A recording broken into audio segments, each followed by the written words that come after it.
So I'm Carly, Lewis's wife, Ethan's mummy. I'm going to have another one at the end of this month, hopefully.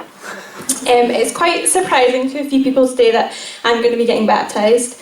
I come from a non-religious family, and prior to attending City Church starting in spring last year, it'd been a good 20 years since I'd given God or church any thought, really, from the primary school days when you're kind of made to go.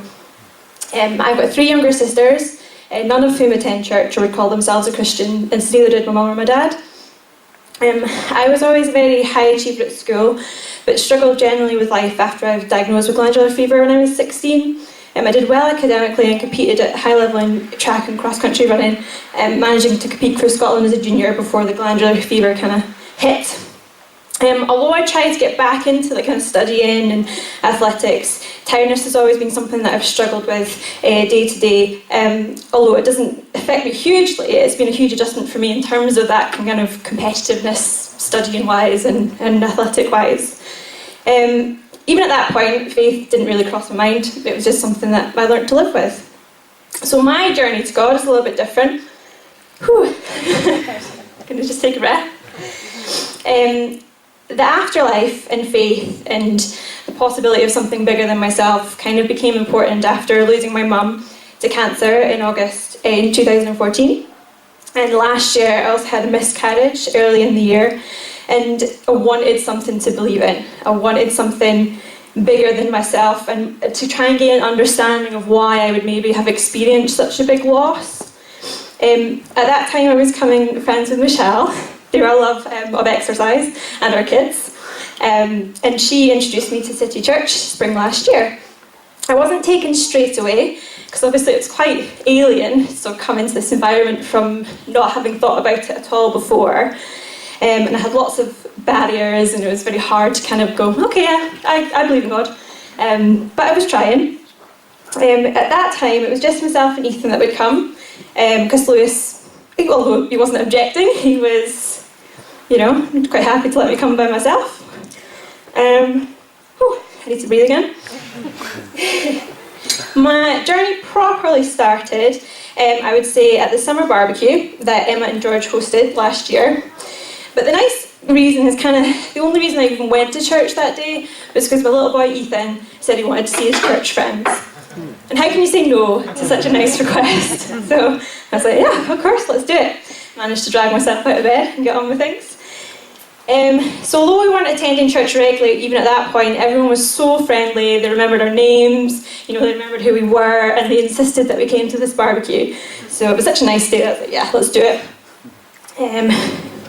At that point, I realised that even if I didn't ever find God or understand this Christianity thing, I wanted all these wonderful people in my lives. So we started coming to church more regularly, and we started going to the ladies' Bible study on a Friday afternoon, which is a little bit chaotic, but it's lots of good fun. I really enjoyed the Bible study and the open and honest discussions that we were able to have, and as Lewis said, kind of ask the silly questions and not be made to feel silly. It was at one of these studies that Kat said something that made me think, because I was still kind of struggling to feel, hear, know God's presence. I think I was waiting for something major to happen, something big, something drastic. But Kat said she often found that it was more in the peaceful, kind of quiet times that she was comforted or aware of God's presence. So that kind of made me think. Lots of tiredness issues with the chronic fatigue and the glandular fever, and that can sometimes manifest as depression. And I kind of suddenly thought that in recent weeks I hadn't actually been as tired or as crazy as it had normally. So maybe actually God had been there all along. Just breathe again. I also want to thank Katie for praying for me one week when I came to church. That was quite a big deal for me as well, as I don't often put myself forward to receive prayer, just being quite nervous about it and things. But that week I did have, I meant to tell you and never got down to it, a very kind of peaceful and just manageable week. Like nothing major happened. It was just, hey, that was a good week. So things were going fairly well. wanted some more. Lewis and I joined Emma and George's small group on a Wednesday evening, and this has been absolutely huge in developing our understanding and appreciation of God, hearing the experiences of others and generating discussions and debates of various different aspects of the Bible has just been a wonderful thing to do.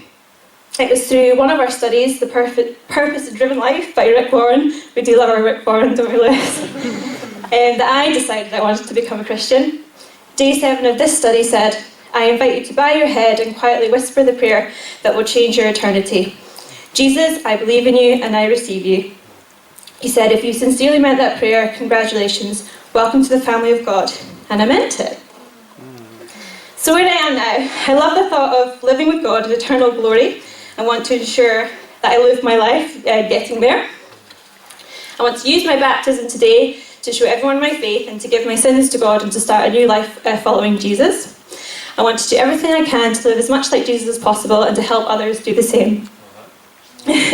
Almost done.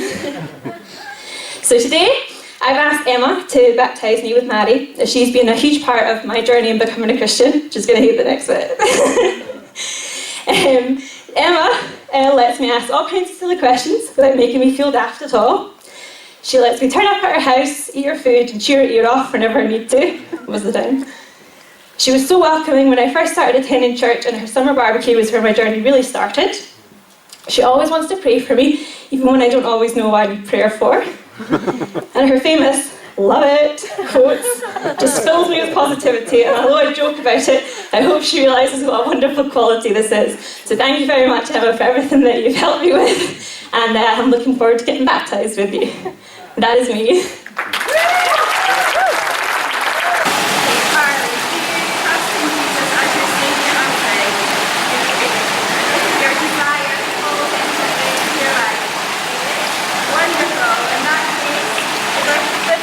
Baptized in the name of the Father, the Son, and the Holy Spirit.